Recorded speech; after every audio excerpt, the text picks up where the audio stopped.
අද 2020 ජූලි 21 අඟහරුවාදා සිරස්තල. පස්කු ත්‍රස්තවාදියෙකුගේ බිරිඳක් අතුරුදන් කොමිසමේදී හෙළිවේ.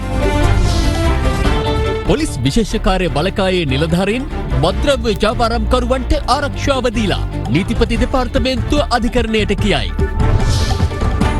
තමන් ඝාතනය කරන බවට පාතාලයේ අපරාධකරුවන් තර්ජනය කළා. බන්ධනාගාර ප්‍රධානීන් CIDයට කියයි. මදියුදීන් CIDයට නොකඳවන්නයි මැතිවරණ කොමිසම යොමු කළ ලිපියට පොලිස්පතිගෙන් පිළිතුරු ලිපියක්. අපේ නීති අංශයෙන් උපදෙස් පතලා හෙට දිනේ අපි පොලිස් මැතිවරණ පිළිතුරක් යවන්න බලාපොරොත්තු වෙනවා. මදියුදීන් CIDයට කැඳවන්නයි අධිකරණයෙන් නියෝග. දින 90කට පසු මෙරට කොවිඩ් නේවී පොකුර අවසන්. වසංගතය මර්ධනයට බ්‍රිතාන්‍යයෙන් එන්නතක්. නවදිල්ලි ජනගහනයෙන් 25%කට Covid. සිරස්තල. From Other Therana, this is Other Therana Prime Time with Naomi Fernando and Shatara Alvis.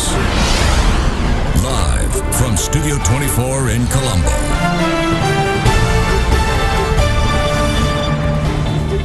අයිබෝවන් ඔබ අදත් එක්වන්නේ ලංකාවේ අංක 1 සහ විශ්වසනීයම පුවත් විකාශය අද දෙරන 6:55 සමගයි. පොලිස් විශේෂ කාර්ය බලකායේ ඇතැම් නිලධාරීන් ජාවාරම්කරුවන්ට මුදලට ආරක්ෂාව ලබා දී ඇති බවට අනාවරණ වී ඇතැයි නීතිපති දෙපාර්තමේන්තුව අද අධිකරණයට දැනුම් දුන්නා. එම දෙපාර්තමේන්තුව වෙනුවෙන් පෙනී සිටි නියෝජ්‍ය සොලිසිටර් ජෙනරාල් දිලීප පීරිස් මහතා කොළඹ ප්‍රධාන මහේස්ත්‍රාත්වරයා හමුවේ පැවසුවේ ඒ සම්බන්ධයෙන් වූ විමර්ශන වාර්තා ඉදිරියේදී අධිකරණයට ඉදිරිපත් කරන බවයි. ඒ මද්‍රව්‍ය ජාවාරම් කළ බවට අත්අඩංගුවට ගෙන රිමාන්ඩ් භාරයට පත් කර සිටින පොලිස් මද්‍රව්‍ය නාශක කාර්යාංශයේ නිලධාරීන් 13 දෙනා පිළිබඳ නඩුව අද කොළඹ ප්‍රධාන මහේස්ත්‍රාත් ලංකා ජාරත්න මෙනවිය ඉදිරියේ කැඳ වූ අවස්ථාවේදී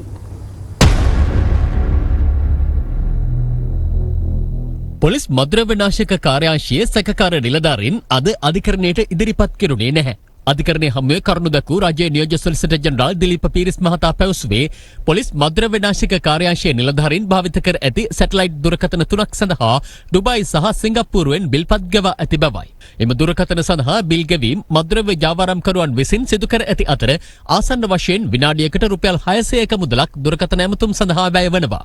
එමෙන්ම ජාත්‍යන්තර මුහුදු සීමාව වෙත බෝට්ටුකරුවන් යොදා ගනිමින් සිදු කළ මෙම ජාවාරම 2013 වසරේ සිට සිදු කරගෙන ගියත් 2017 සිට එය සක්‍රියව සිදුව තිබෙනවා.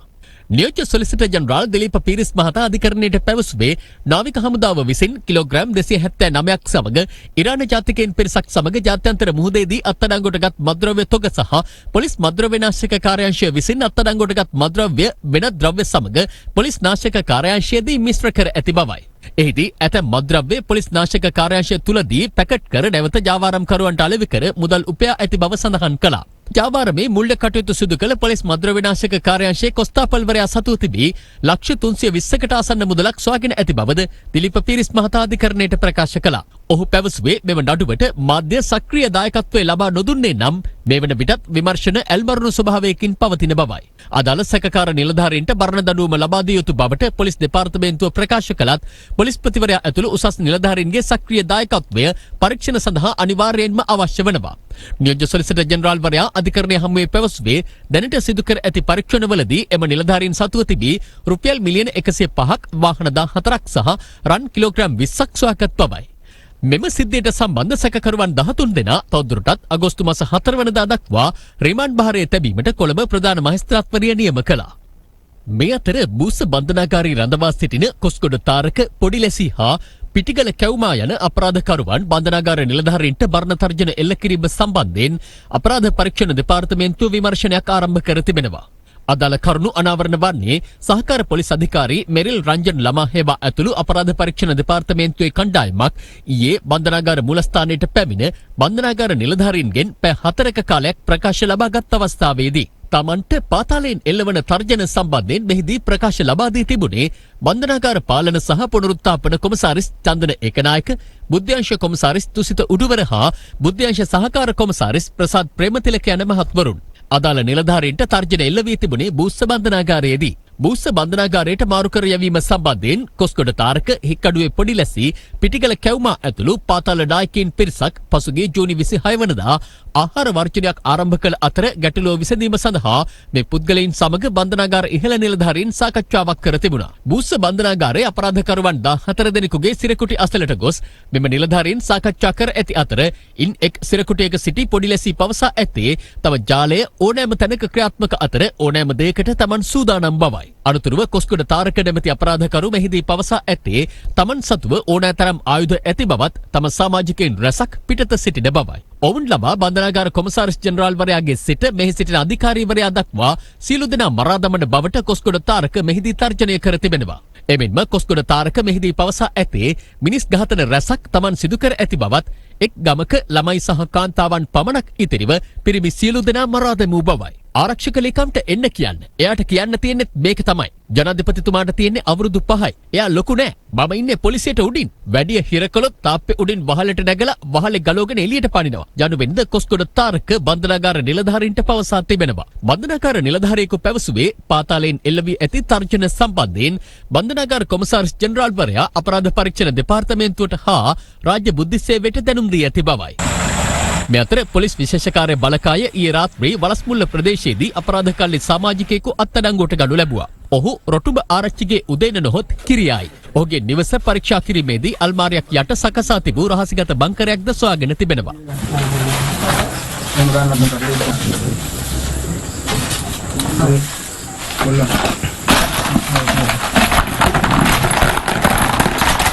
පොලිස් විශේෂකාර්ය බලකාය පැවසුවේ එම බංකරේ පරීක්ෂා කිරීමේදී ගිනි අවයක්, ජීව අත්බෝම්බයක්, T56 ජීව උණ්ඩ 105ක්, T56 පුහුණුවීම් සඳහා යොදා ගන්නා උණ්ඩ 21ක්, LMG පුහුණු උණ්ඩ 2ක් ඇතුළු තවත් අව්‍යායුධ තොගයක් සොයාගත් බවයි. එමෙන්ම යුද හමුදා කැලෑ නිල ඇඳුම් කට්ටල 5ක් ඇතුළු හමුදා ඇඳුම් තොගයක්ද මෙහිදී සොයාගෙන තිබෙනවා. වලස්මුල්ල ප්‍රදේශයේම පදිංචිකරුවෙකු වන අත්අඩංගුවට ගත් කිරියා 2014 දී යුද හමුදාවෙන් විශ්‍රාම ගිය අයෙක්. වසර 22ක් වූ ඔහුගේ යුද හමුදා සේවා කාලය තුළ පාතාල නායකයෙකු වන බැරල් සුනිල් සමග සම්බන්ධතාද පවත්වා ඇති බව පරීක්ෂණවලින් අනාවරණය වී තිබෙනවා. මිගමුව කටුවපිටිය දේවස්ථානයේ බෝම්බ ප්‍රහාරය එල්ල කළ හස්තුන්ගේ බිරිඳ වන පුලස්තිනී මහේන්ද්‍රන් හෙවත් සාරා ජස්මින් ඉන්දියාවට පලා ගොස් ඇති බව විමර්ශනවලදී හෙළි වී ඇතැයි පාස්කු කොමිසම හමුවේ අද අනාවරණය වුණා.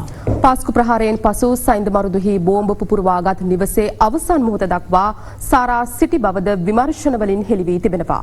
මේ අතර සයින්ද මරුදු ප්‍රහාරය සම්බන්ධයෙන් අත්අඩංගුවටපත් අබු බකර් නම් පොලිස් නිලධාරියා ට්‍රස් බිරිඳ සාරා සමග එකම රථයක ගමන්ගත් බවට ඇසින්දුටු සාක්ෂිකරුවෙකුගේ ආందోලනාත්මක ප්‍රකාශයක්ද අද කොමිසම හමුවේ හෙළිදරව් කෙරුණා.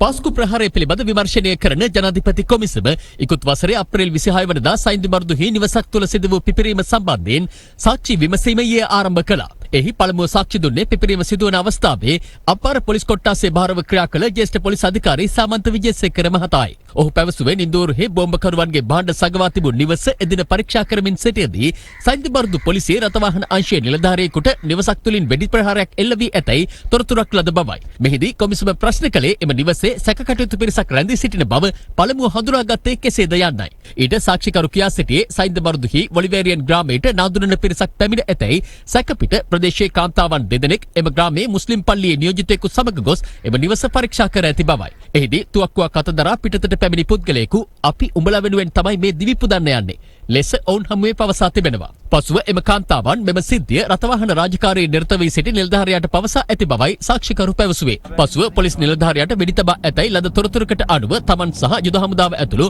ආරක්ෂක නිලධාරීන් පිරිසක් එදින රාත්‍රී 7ට පමණ සයින්ද මරුදුහි වොලිවේරියන් ගමට ඇතුළු වන යකඩපාල බස්සලට පැමිණි බව සාක්ෂිකරු කියා සිටියා. එම අවස්ථාවේදී එහි නිවසක සිට අඳුරේ වෙඩි තැබීමට යොදා ගන්නා ට්‍රේසර් බුලට් ආධාරයෙන් තමන් සිටින ස්ථානයේ ඉහළට වෙඩි ප්‍රහාරයක් එල්ල වූ බව ඔහු සඳහන් කළා. ඒ සමගම එම නිවසේ පිපිරීමක් සිදු වූ බවයි ඔහු පැවසුවේ. එහිදී ආරක්ෂක අංශ හා එම නිවසේ සිටි පිරිස අතර විනාඩි 40ක පමණ කාලයක වෙඩි හෝමාරුවක් සිදු වූ බවත් එහිදී තවත් පිපිරීමක් සිදු වූ බවත් සාක්ෂිකරු පැහැදිලි කළා. පසුව රාත්‍රී 11ට පමණ තමන් ඇතුළු පිරිස එම නිවස වෙත ගිය අතර එහිදී නිවස අසල මාර්ගයේ බිම තබා තිබූ රුපියල් 9,80,000ක 5,000 මුදල් නෝට්ටු තොගයක් හමු වූ බව සාක්ෂිකරු පැවසුවා. මෙන්ම රුපියල් 5,000 නෝට්ටු 1000ක් එකවර නිකුත් කිරීමේදී ශ්‍රී ලංකා මහ බැංකුව යොදන සටහන් කොළ දෙකක්ද නිවස තුළින් හමු වී තිබෙනවා.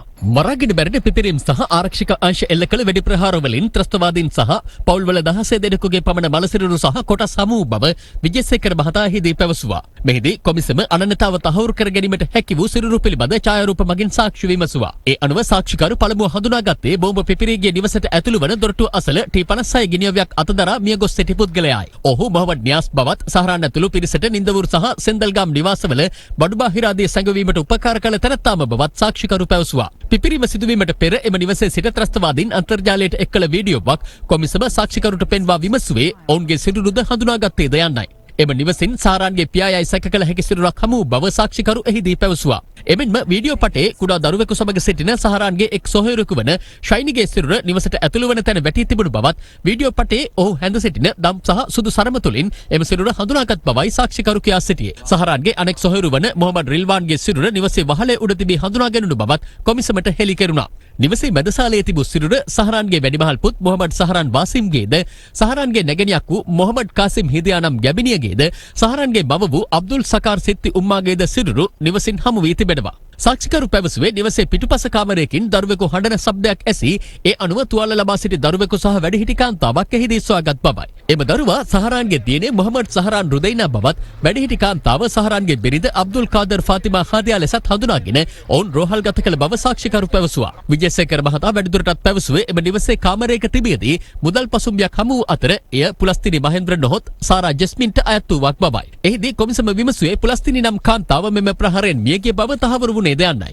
එහිදී සාක්ෂිකරු පැවසුවේ ප්‍රහාරයෙන් පසු අත්අඩංගුවටගත් මෙම ත්‍රස්තවාදීන් සමග සමඳතා පැවැත් වූ කල්මුනේ සියම් නැමැත්තා මෙම ප්‍රහාරය සිදුවීමට පෙර මෙම පිරිස සමග සාරා ජස්මින් සිටිනු දැක ඇති බවයි. එසේම අපරාධ පරීක්ෂණ දෙපාර්තමේන්තුව භාරයේ සිටින සහරාන් හෂීම්ගේ බිරිඳගේ ප්‍රකාශ අනුවද සාරා අවසන් මොහොත වනතෙක් මෙම කණ්ඩායමේ සිටි බව තහවුරු වී ඇතැයි ඔහු වැඩිදුරටත් සඳහන් කළා. නමුත් මලසිරුරු වලින් ලබාගත් DNA සාම්පල කිසිවක් සාරා ජස්මින්ගේ මවගේ DNA සාම්පල සමග නොසැසඳෙන බව මෑතදී බුද්ධි නිලධාරී කුමාරගෙන් තමන් දැනගත් බව සාක්ෂිකරු කියා සිටියා. කෙසේ වෙතත් මෙම පිපිරීම සම්බන්ධයෙන් මුල සිට විමර්ශනය සිදු කළ තමා 2019 ජූලි 24 වනදා හදිසියේම ස්ථානමාරු කිරීම හරහා තමන් එතෙක් කරගෙන ආ විමර්ශනවලට බාධා එල්ල වූ බවයි සාක්ෂිකරු කොමිසමට හෙළි කළේ. විමර්ශනයෙන් හෙළි වූ ඇතැම් කරුණු ඇතැම් පිරිස්වලට අවාසි සහගත ලෙස බලපෑ බැවින් දේශපාලනිකව ස්ථානමාරු වීම සිදු කළේද යන්න සැකසහිත බව ඔහු කොමිසම හමුවේ පැවසුවා. මේ අතර සාරා ජස්මින් පිළිබඳ මෑතකදී හෙළි වූ කරුණු සම්බන්ධයෙන්ද අද ජනාධිපති විමර්ශන කොමිසම කරුණු විමසුවා. ඒ ජනාධිපති විමර්ශන කොමිසමේ විමර්ශන නිලධාරියෙකු වන ප්‍රධාන පොලිස් පරීක්ෂක අර්ජුන මාහිල්කන්ද මහතාගෙන් මෙහිදී සාක්ෂිකරු විසින් සාරා ජස්මින් ඇසින් දුටු අයෙකු පිළිබඳ කරුණු අනාවරණ කෙරුණා. එම පුද්ගලයාගේ සාක්ෂියට අනුව ඉකුත් වසරේ සැප්තැම්බර් මාස දිනක අලුයම 3:15ට පමණ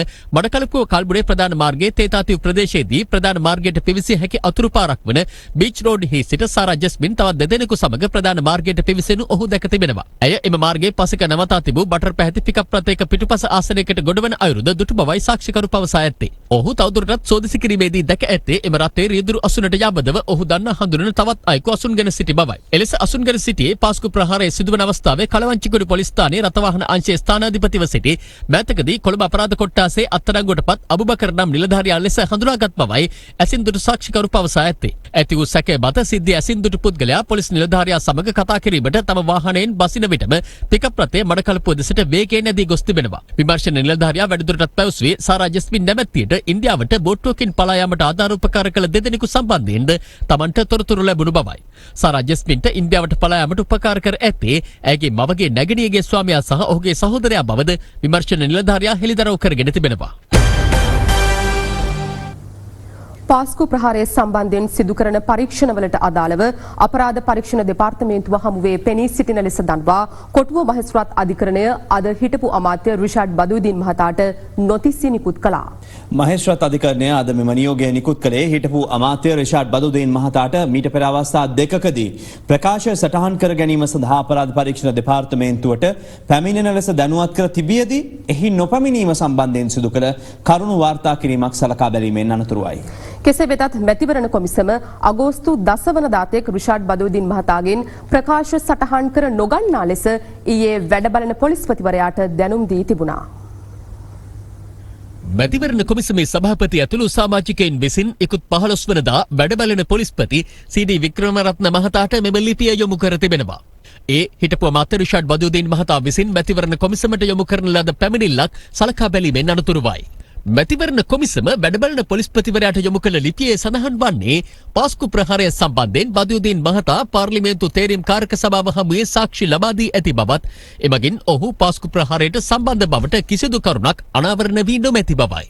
ඒ අනුව පාස්කු ප්‍රහාරයට අදාළව අපරාධ පරීක්ෂණ දෙපාර්තමේන්තුව බදුදීන් මහතාගෙන් ප්‍රකාශ ගැනීම අගෝස්තු මාස 10 වනදා දක්වා කල් තබන ලෙසට මැතිවරණ කොමිසම වැඩබලන පොලිස්පතිවරයාට දන්වා තිබෙනවා. මැතිවරණ කොමිසමේ මෙම ලිපිය සම්බන්ධයෙන් පාර්ශව රැසක් අදහස් පළ කළා. රිෂාඩ් බදුරුදීන්ගේ මල්ලිව අත්අඩංගුවට අරගෙන තියෙන්නේ හේතු කාරණා සහිතව ඔප්පු කරන්න පුළුවන් තහවුරු කරන්න පුළුවන් හේතු කාරණා සහිතව දැන් රිෂාඩ් බදුරුදීන්ව අත්අඩංගුවට ගන්න යනවයි කියලා මැතිවරණ කොමිසමේ සභාපතිවරයා මහින්ද දේශප්‍රිය මහත්තයා ලියුම් ලියනවා පොලිස්පතිට ලියනවා CID එකට ලියනවා හැමතැනටම ලියනවා මැතිවරණ කොමිසමේ සභාපතිට කොහෙන්ද එහෙම බලයක් මැතිවරණ රාජකාරී සඳහා පොලිසිය යොදා ගැනීමටත් ඒ මැතිවරණ රාජකාරී සඳහා යොදා ගන්නා පොලිස් නිලධාරීන්ට අවශ්‍ය නියෝග ලබා දීමේ හැකියාව මැතිවරණ කොමිසමට තියෙනවා. හැබැයි මැතිවරණ කොමිසමට මේ 104 ඈ ව්‍යවස්ථාව යටතේ කිසිම බලයක් පවරන්නේ නැහැ. පොලිසියට අර මාධ්‍යට වගේ උපමාන දාන්නවත් මාධ්‍යට වගේ නියෝග පනවන්නවත් මෙමගින් බලයක් ලැබෙන්නේ නැහැ.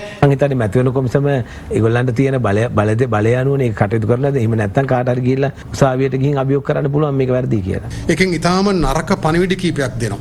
ඒකෙන් අපරාධකරුවන්ට පණිවිඩයක් දෙනවා.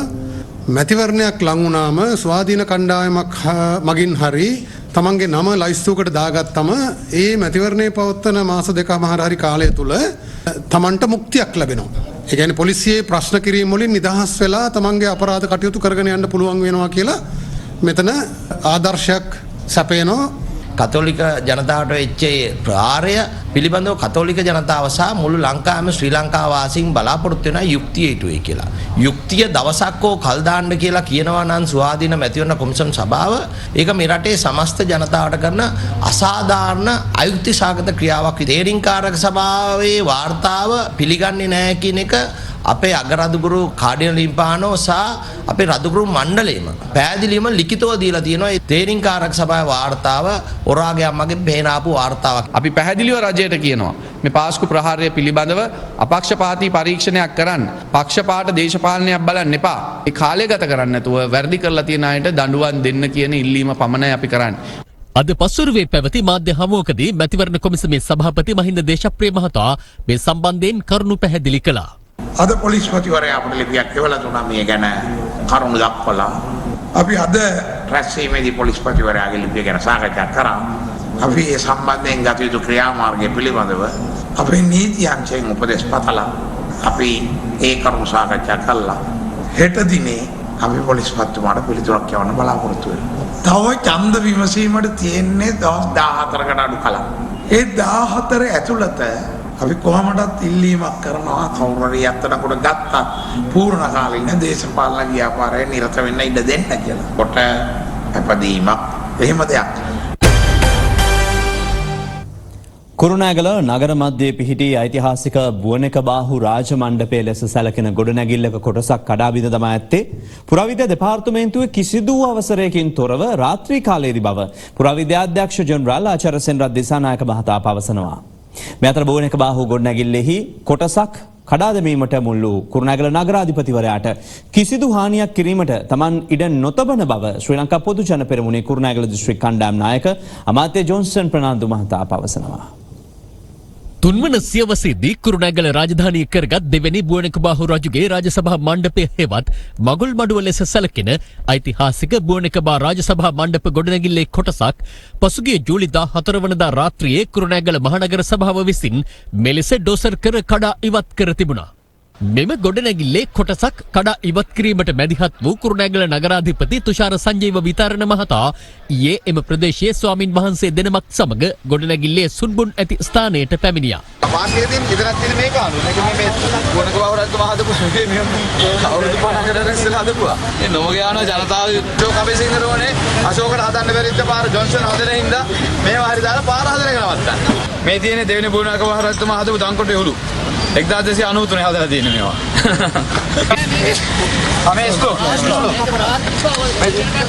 මම පැහැදිලිවම කියනවා මම දෙන ඕනම දැනුමකට අරත් වෙන මේක රාජ්‍ය සභාව කියලා ඔප්පු කරනවා. කිසිම ආකාරයක මේක දෙවන බෝනක බහුව රජතුමාගේ රාජ්‍ය සභාව නෙවෙයි. එහෙම තියෙනවා නම් මේක පුරාවිද්‍යාවෙන් ගැසට් කරලා තියෙන්න ඕනේ. කෙසේ වෙතත් මෙම පුරාවිද්‍යා ස්ථානයේ කොටසක් කඩා දැමීමට උපදෙස් දුන් කුරුණෑගල නගරාධිපතිවරයාට කිසිදු හානියක් සිදු කිරීමට අවස්ථාව ලබා නොදෙන බවට ජොන්ස්ටන් ප්‍රනාන්දු අමාත්‍යවරයා ජනහමුවකදී කළ ප්‍රකාශයක් සමාජ මාධ්‍ය වාර්තා කර තිබුණා. අපි අපේ පක්ෂ මිනිස්සු රකින්නවා. අගමැතිතුමා පරීක්ෂණයක් කරලා දාලා තියෙනවා. අපි බලමු පරීක්ෂණ වාර්තාවේ මොනවද එන්නේ කියලා. අපි දන්නවා කවුද ඉන්නේ නිලධාරී ප්‍රේමදාසගේ නිලධාරී තමයි යෝග ඇතුලේ ඉන්නේ. ඩීටේල් බිල ගත්තම අල්ල ගන්න පුළුවන් කොහෙද ඉන්නේ කියලා. පුරාවිද්‍යා කොමසාරිස්. මහමදිස්ත්‍රික්කේ නායක හැටියට ඉනකම් නගරාධිපතිතුමාගේ මයිල් ගහගෙන අත තියෙන කිසිම දේශපාලනයක් නැත්නම් මම ඉඩ දෙන්නේ නැහැ කියන එක මම කියනවා. ඒ යුගයේ ඉවරයි. මේ අතර මෙම සිද්ධිය සම්බන්ධයෙන් දේශපාලන නියෝජිතයින්ද අදහස් පළ කළා. පුරාවස්තු විනාශයක් කවුරුන් නොකර ඇත්නම් ඔහු මේ රටේ දරන තනතුර නගරාධිපති නෙවෙයි අගමැති කරත් වැරදි දේ වැරදි. නගරාධිපතිවරයා වරදක් කර ඇත්නම් මයිලක් නෙවෙයි ඔහුගේ ශරීරයටම නීතිය ක්‍රියාත්මක වෙන බවට අපි වග බලා ගන්නවා. ඒ කියන්නේ අපි ජනතාවට ප්‍රතිඥාවක් දෙනවා. අපි රැකවරණය දෙන්නෙත් නැහැ, වෙන කිසිවෙකුට රැකවරණය දෙන්න ඉඩ තියන්නෙත් නැහැ. මේ අතර අද උදැසන සමගි ජනබලවේගයේ පිරිසක් කුරුණෑගල ගලේ බණ්ඩාර දේවාලයට පැමිණ මෙම පෞරාණික ගොඩනැගිල්ල විනාශ කිරීමට සම්බන්ධ වූවන්ට එරෙහිව දේව කන්නලව්වක් සිදු කළා. පුරාවිද්‍යා ස්ථාන විනාශ කරපු අයට පරිසම් දෙන්න ඒ අයට දඬුවම් කරන්න කියලා. මේ අතර මෙම පුරාවිද්‍යා විනාශයට එරෙහිව නීතිමය පියවර ගන්නා ලෙස ඉල්ලමින් සමගි ජනබලවේගයේ ජාතික ලයිස්තු අපේක්ෂක මයන්ත දිසානායක මහතා අද පොලිස් මුලස්ථානයට පැමිණිල්ලක් ඉදිරිපත් කළා. මේ අතර ඓතිහාසික බුවනිකබා රාජසභා මණ්ඩප ගොඩනැගිල්ල කඩා දැමීමේ සිද්ධිය සම්බන්ධයෙන් සොයා බැලීම සඳහා පත් කළ විද්වත් කමිටුවේ මූලික වාර්තාව ඉදිරි දින කිහිපය තුළ අග්‍රාමාත්‍යවරයා වෙත බහර දීමට කටයුතු කරන බව අද මාධ්‍ය හමුවක් ඇඳවමින් පුරාවිද්‍යා අධ්‍යක්ෂ ජනරාල් ආචාර්ය සෙනරත් දිසානායක මහතා පවසා සිටියා. ගොඩනැගිලි විනාශ කිරීමේ බරපතල සිද්ධියක් ඒක රාත්‍රියේ කරලා තියෙන්නේ. දෙපාර්තමේන්තුව හෝ මේ සම්බන්ධයෙන් කිසිදු කෙනෙක්ගේ වාර්තාවක් හෝ අපිට දැනුම්දීමක් හරි තිබුණේ නැහැ. අපි දැනගත්ත මේ සිද්ධිය අතරම උදේ කාලේ. අපි දෙපාර්තමේන්තුව හැටියට පසුදිනම පොලිසියේ පැමිණිල්ලක් දැම්මා. මීට අමතරව ගරු අග්‍රාමාත්‍යතුමා මේ සඳහා කොමිටියක් පත් කළා. හැබැයි අපිට ඒ කමිටු වාර්තාවක් හැටියට අපිට දෙන්න වෙන්නේ මූලික වාර්තාවක්. බෝනකබාහු රජුට සම්බන්ධයි කියන එක ජනප්‍රවාදයක්.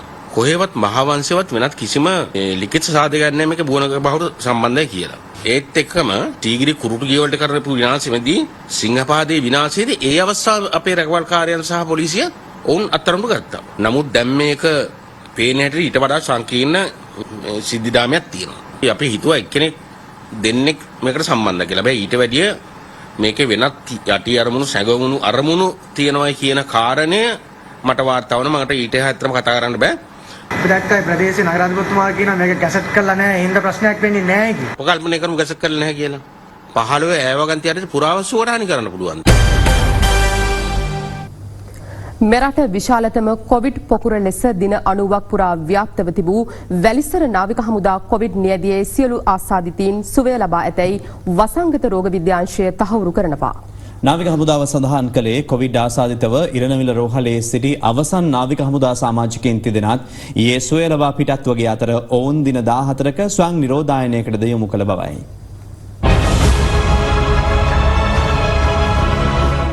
COVID-19 ආසාදනය වූ පළමු නාවික හමුදා සමාජිකයා වාර්තා වූයේ ඉකුත් අප්‍රේල් 22 වැනිදායි. ඔහු වැලිසර නාවික කඳවුරට අනුයුක්තව සේවය කළ පොළොන්නරුවේ පදිංචිකරුවෙක්. එතැන් සිට හඳුනාගත් කොවිඩ් ආසාදිත සමස්ත නාවික හමුදා සමාජිකයින් ගණන 906ක් වූ අතර අවසන් නාවික හමුදා ආසාදිතයා හඳුනා ගැනුණේ පසුගිය ජූලි 8 වැනිදායි.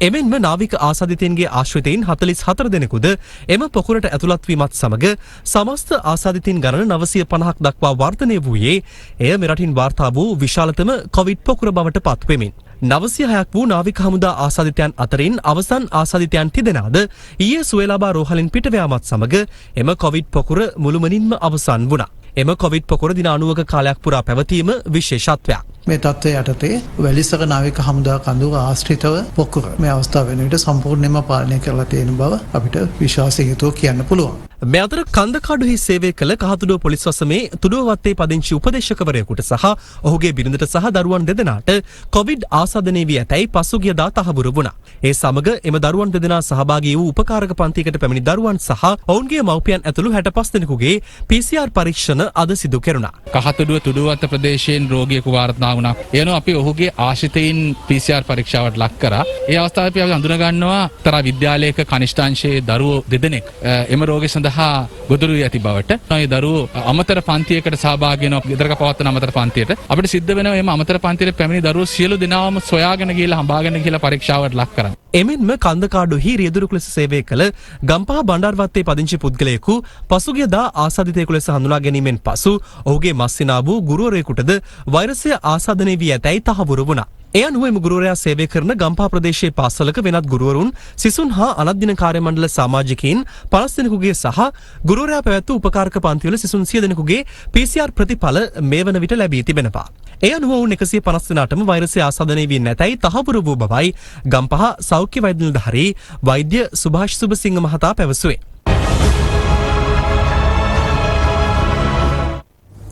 එළවලු ගොවීන්ට සුරක්ෂිත අනාගතයක් උදාවන අයුරින් සිය අස්වැන්න සඳහා නිසි මිලක් ලබාගත හැකි ක්‍රමවේදයක් සකසන බව ජනාධිපති ගෝඨාභය රාජපක්ෂ මහතා පවසනවා. ජනාධිපතිවරයා මේ බව පැවසුවේ වලපනේ අද පැවති ජනහමුවකදී. මහමැතිවරණයට නුවරඑළිය දිස්ත්‍රික්කයෙන් තරගවදින අපේක්ෂකයන්ගේ ජය තහවුරු කරන ජනහමු සඳහා සහභාගී වීමට ජනාධිපති ගෝඨාභය රාජපක්ෂ මහතා අද පෙරවරුවේ රිකිල්ලගස්කඩට පැමිණියා. ජනාධිපතිවරයා පළමුව පැමිණියේ ශ්‍රී ලංකා පොදු ජන පෙරමුණු නුවරඑළිය දිස්ත්‍රික් අපේක්ෂක SP දිසානායක මහතා රිකිල්ලගස්කඩ සමුපකාර ක්‍රීඩාංගණයේ සංවිධානය කළ ජනහමුවටයි.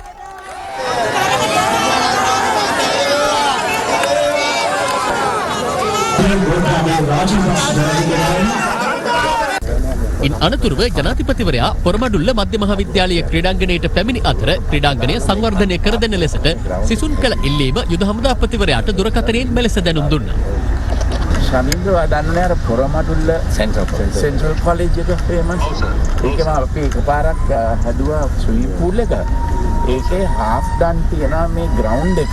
රවිනින් එකයි ground එකයි. මේ අන්න එක හදා. එවන්න කොට්ටිය. පොරමඩුල්ල ග්‍රවුන්ඩ් එක හදලා දෙන්න. ග්‍රවුන්ඩ් එක. පසුව ජනාධිපතිවරයා පැමිණියේ කඳපොළ ප්‍රදේශයේ සංවිධානය කර තිබූ ජනහමුවටයි. අපි රම්බඩ ෆොටෝ එකකින් ඉතින් අපිට ඉන්න තැනක්වත් සලසලා දෙන්න පාරක් නෑ සර්.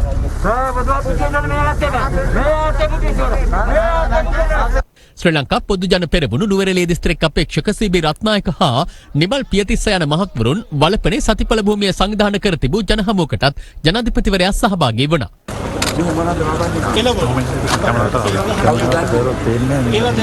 ගම්බුල්ලට අදිනවා මහනුවර මාකට් එකට එනවා ඒවා ගන්නෙත් ඒව ගන්න මිලදී ගන්න බෝ කරලා ඉන්නවා වෙනම.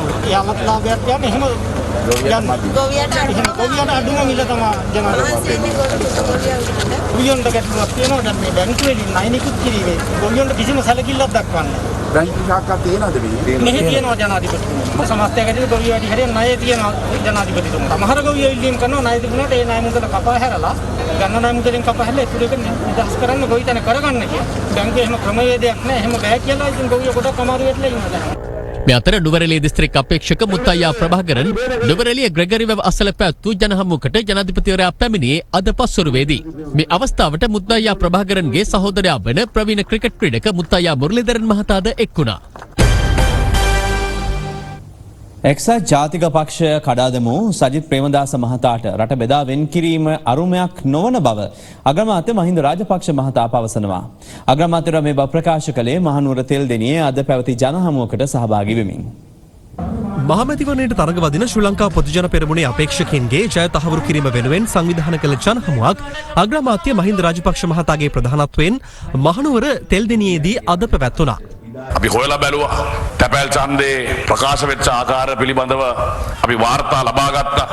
අපිට ඉතාම පැහැදිලිව ඔබතුමාට කියන්න පුළුවන් අගෝස්තු මාසේ 6 වෙනිදා එළි වෙනකොට 3න් 2ක බලයක් සහිත පොහොට්ටුවේ ආණ්ඩුවක් අපිට පිහිටුවීමේ හැකියාව මේ වෙනකොට අපිට තියෙනවා කියන කාරණේ අපිට මතක් කරන්න ඕන.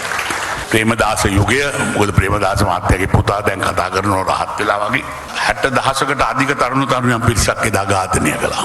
බටලන්දට ගිය අය තාමත් මේ මේ ආසනය තුළ ඉන්නවා. විශ්වවිද්‍යාලයේ වෛද්‍ය පීඨයේ වෛද්‍ය සිසුන් පමණක් 22 ඝාතනය කළා. මේක තමයි එදා ඉතිහාසය 89 90 කාලේ. මේවා අද හුඟක් දෙනෙකුට අමතක වෙලා. ප්‍රේමදාසගේ පුතා කියලා ආඩම්බරෙන් තට්ටු කරගන්නකොට අපිට මතක් වෙන්නේ තාත්තා කරපු වැඩේ පුතාත් කරයිද කියලා. මේ පැරණි දේශපාලන පක්ෂයක් කෑලි වලට කඩලා දාන්න සමත් වෙච්ච මිනිස්සයා මේ රට දෙකට කඩන එක විතරක්ම පුදුම වෙන්න ඕන නෑ. ඔහුගේ ප්‍රතිපත්ති මාලාවත් තියෙන්නේ ප්‍රතිපත්ති මාලාවත් අතර සමානතාවයක් තියෙනවා කියන එකයි අපි කියන්නේ. මම දිලුම් ගැන කියන්නෙත් නෑ. මට වඩා හොඳට තමුන්නාන්සේලා දන්න ඕනේ අපිත් එක්ක බැරි වෙලාවේ හිටපු මිනිස්සු කණ්ඩායම තමුන්නාන්සේලා අඳුරනවා.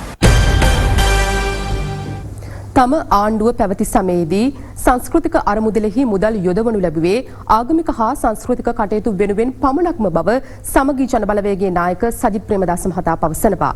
සමගි ජනබලවේගයේ සංඝ සමුළුව ඊයේ අමතමින් ඔහු මේ බව සඳහන් කළා.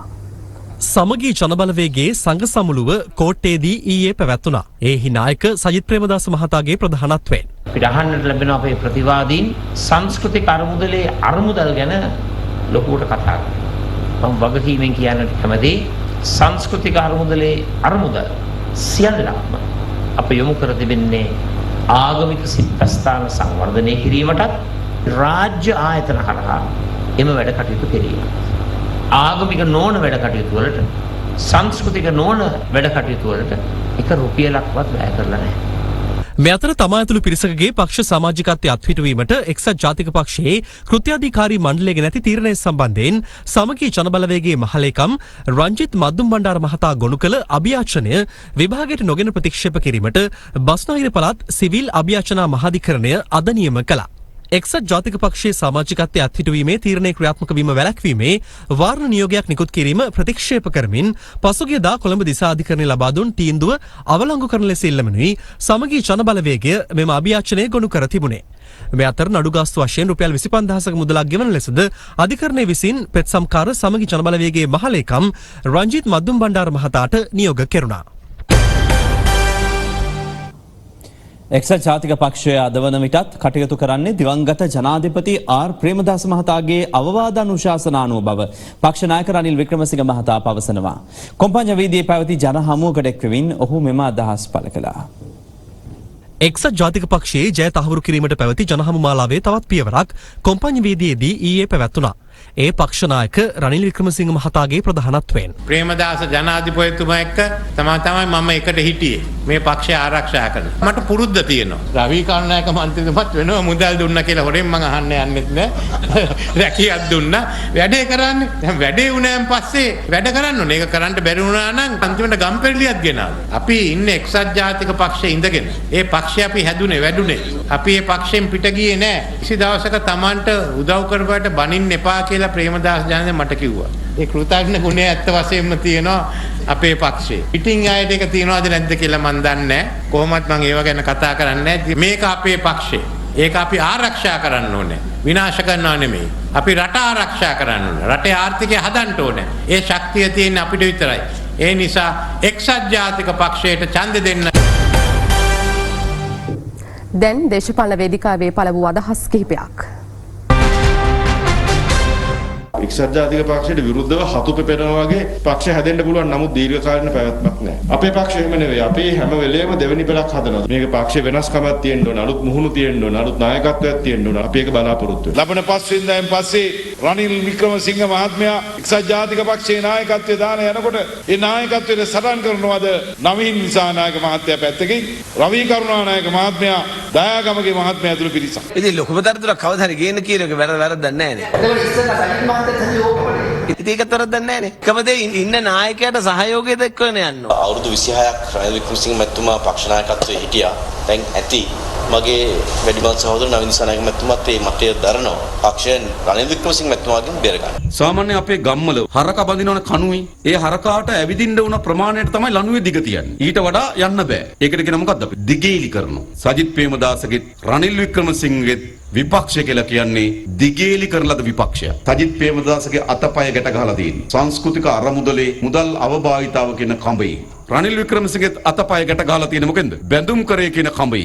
ඒගොල්ලන්ට තමුන්නාන්සලගේ හඬ වෙන්න බෑ. අපිට ඕනකම තියෙන දිනට ඉවර වෙලා ඡන්ද ගැව්වේ නැති එකා ගෙදරට ගිහිල්ලා ගලක් ගහන්න නෙමෙයි. මොකද අපි ගෝඨාභය මහත්තයත් එක්ක රටක් දිනවන්නයි යන්නේ. පෝට්ටුවේ වේදිකාවල ගහගන්නවා. මට තේරෙන්නේ ශ්‍රී ලංකා නිදහස් පක්ෂයටත් ලැජ්ජ නැතුව හූ කියා ඉන්න අය ගාවටම ගිහිල්ලා ඡන්දෙ ඉල්ලනවා. මේ මනාප ක්‍රමය නිසා මහා යුද්ධයක් අද දේශපාලන පක්ෂයේ ඇතුළෙම අපේක්ෂකයන් තුළ ඇති වෙලා තියෙනවා. අනුරාධපුර දිස්ත්‍රික්කයටත් පොදු කාරණයක් වෙලා තියෙනවා. තමන්ගේම අපේක්ෂකයන් ගහලා පන්නන්න ටීවී එකේ වෙන්නනවා අපි දැක්කා. සිරිසේන මහත්තයාට පේන්නේ නැද්ද මේ දේවල්? මම මේ අගමැති වෙන්නවත් ජනාධිපතියෙන්වත් පාර්ලිමේන්තු යන්නේ නැහැ. ඔය මට බැන බැන යන කට්ටියත් රූම් ගාලා එමේ යන්නේ. ඒ මං කාපට් කරපු පාරවල තමයි යන්නේ. අහනෝ මම මේ නිකම් മന്ത്രി විදියට මොනවද කළේ කියලා. එදා කකුලේ නදිද්දි පොළොන්නරුවේ මේ වසම් 300ට වැඩ කරලා තියෙනවා. හැබැයි ඔය කයිවාරු ගහන අය එක වසමකට ඇල්පෙනිත්තක් දීපු නැති වසමු අනන්ත මේ මැදිරිගිරිය තියෙනවා. කොරෝනා වලට වඩා භයානකයි මනාප වෛරසය. එසම් මනාපට අමනාප වෙන්න එපා. කැමති ඕන කෙනෙක්ට ඡන්ද දෙන්න කියලා කියන්නේ. එකම ඉල්ලීමක් කරන්න ගෝඨාභය මහත්තයාගේ නීතිකරුක මොන පක්ෂකින් වුණත් නීතිකරුක රටක් වෙනුවෙන් අත උස්සන මිනිස්සු පාර්ලිමේන්තුවට යවන්න.